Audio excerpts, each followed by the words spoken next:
We're going to hear from a team who went there last summer. So I am going to ask those that are here that were there last year over in Iceland, if you could come up to the stage. Let's give them a big round of applause.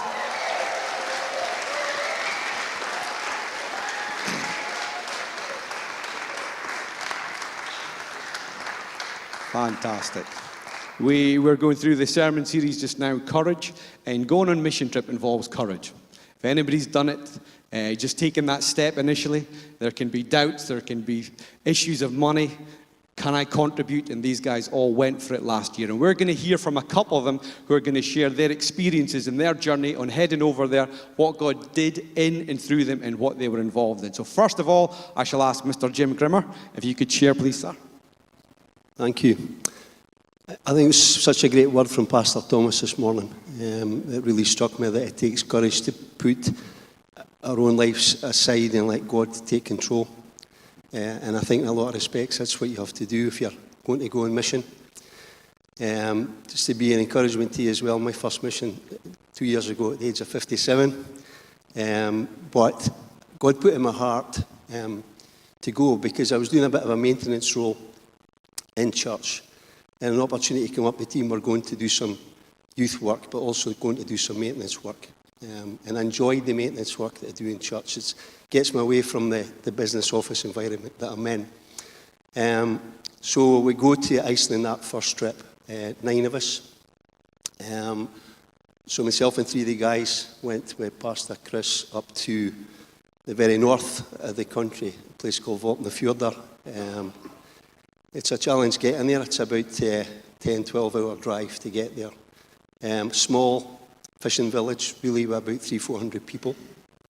But there's a church there that is faithfully being maintained and opened by a couple who are in their late 50s themselves now. Faithfully opening the church, and despite, as Paul has shared, a really challenging country, just want to share briefly a testimony that the 4 guys arrived there. This is a Sunday night before we've done any work. And the church is open as usual. And this lady came in with her daughter. And as the 4 guys, we've been asked to share our testimony just for 10 minutes each. And at the end of the service, this lady's in tears because the testimony of one of the guys spoke into her life that's something that had happened historically. And another testimony of the guy spoke into her life something that was going on right at that time.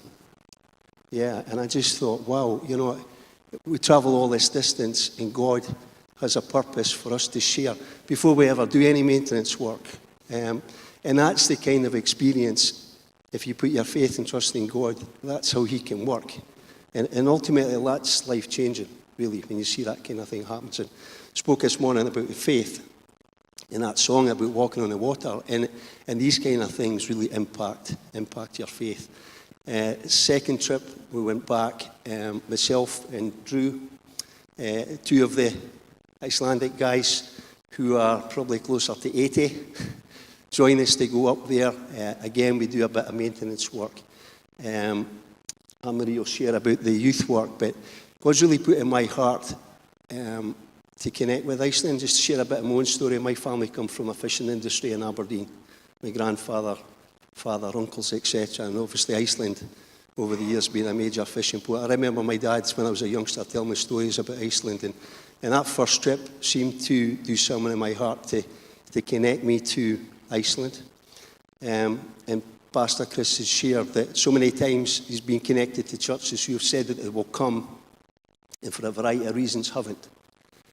So the fact that first trip we actually arrived there was a blessing to him, but also to Astrid and Pally, who have faithfully kept this church open, have done, spent their own money on maintenance for the building, etc. So when we actually arrived there, it was a massive boost to their faith. And for us to come back a second time was amazing. And God's really put in my heart for the next time that we go to Iceland. This is a village, Vopnafjordar in particular. You maybe get 2 or 3 people coming to church. And I think it's great that we can take a team to do youth work. We can take a team to do maintenance work. But I felt God put in my spirit that we're making this church the best building that we can, but what are we doing to actually people to come to it? So for me, I'm praying that the next time we go to Iceland, we can take a bigger team and we can actually do some kind of outreach and, go and have conversations with these people and try and reach them for God. So. Great stuff. We're going to hear from Anne-Marie. We're blessed to hear from Anne-Marie twice tonight. You saw her in a Connect Group video, and within that video she spoke about her trip to Iceland, and now she's going to tell us more about it. So Anne-Marie, can you tell us just some of your highlights of your trip to Iceland?